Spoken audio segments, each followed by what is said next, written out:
So we get a lot of trolls on the channel, and so I think straight to voicemail is kind of giving you a hard time, I, saying that you're shilling for Austin.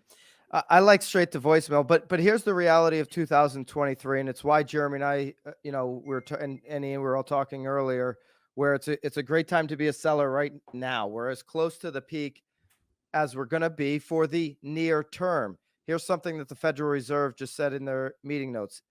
In particular, the staff noted that measures of valuations in both residential and commercial property markets remained high.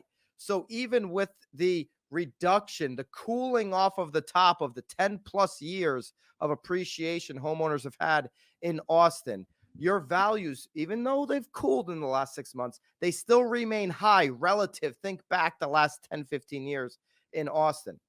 But that right now, the potential for larger declines remain greater than usual.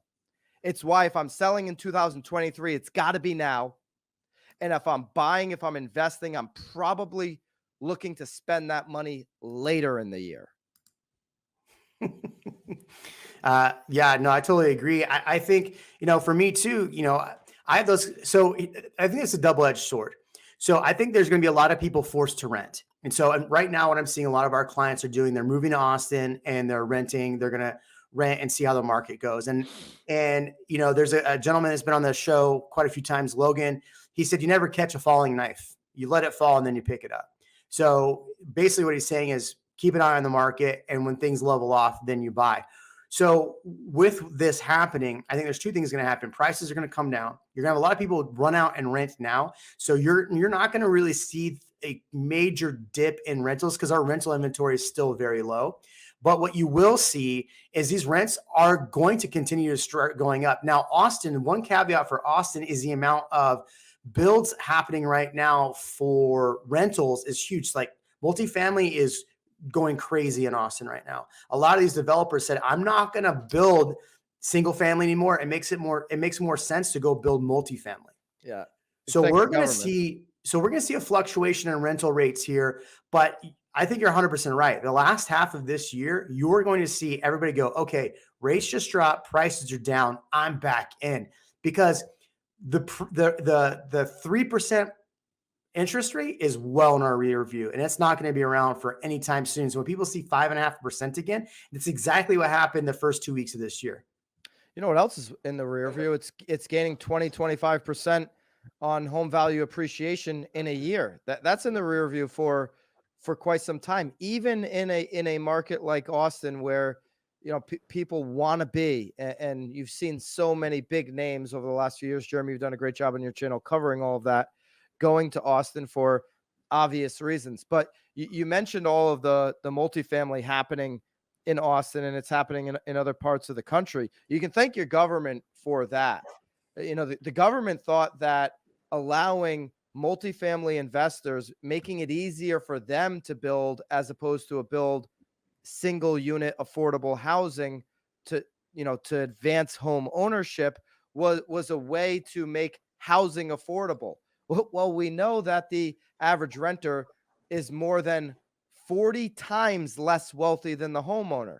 So the government just didn't care about that number. They didn't care about people being wealthy, right? They want people to, hey, stay in your box.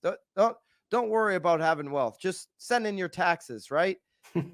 Yeah. Listen, that's kind of the stance that they've taken. Now we've seen it with the Biden administration in the last couple of weeks.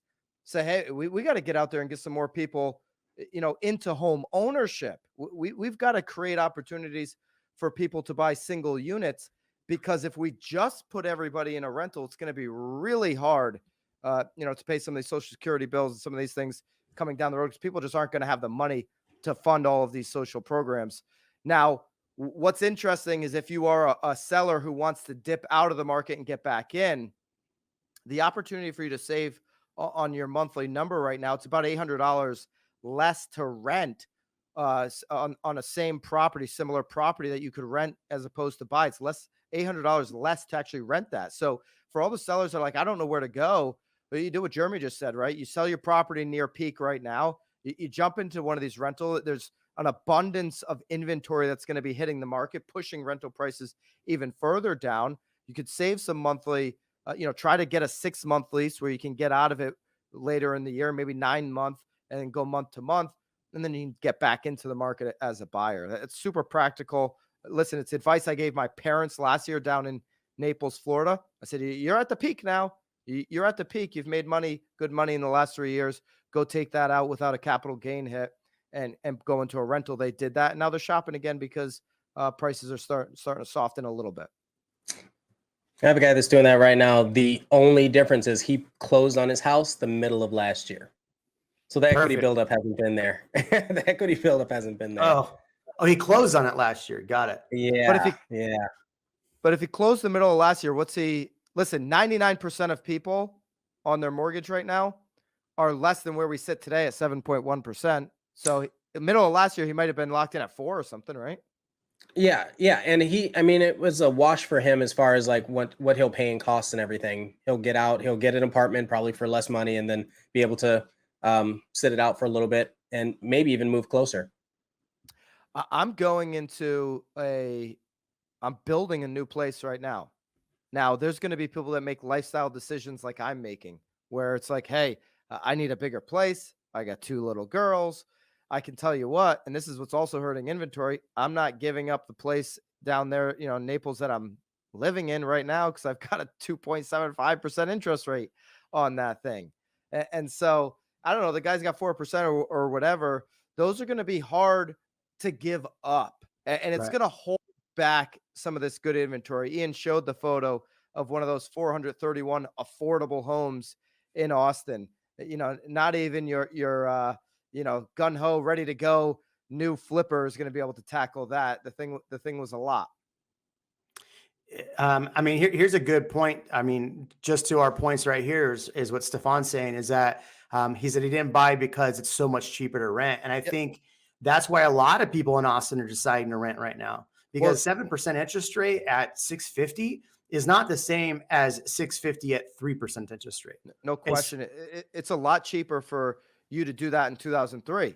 Now, Stefan, if you were listening to RE Venture, who told you that was a good strategy in 2020, 2021, and we can run the numbers back, something he didn't do, it was cheaper to own a house on those 2.5, 2.75, 3% interest rates then.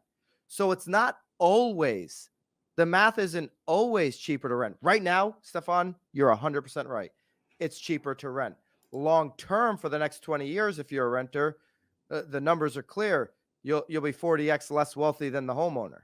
So I do want to jump in here. I would say it could be cheaper to rent, but I don't think it necessarily is, especially here in Austin, because what you have is investors that purchase these homes and they're trying to pay their property taxes and make their same rent rolls, and they haven't deflated the rent numbers to match.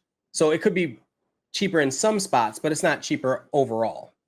Thanks for watching this short of the Real Amigos podcast. For more live streams, hit here. For more clips, hit here. We'll catch you on the next one.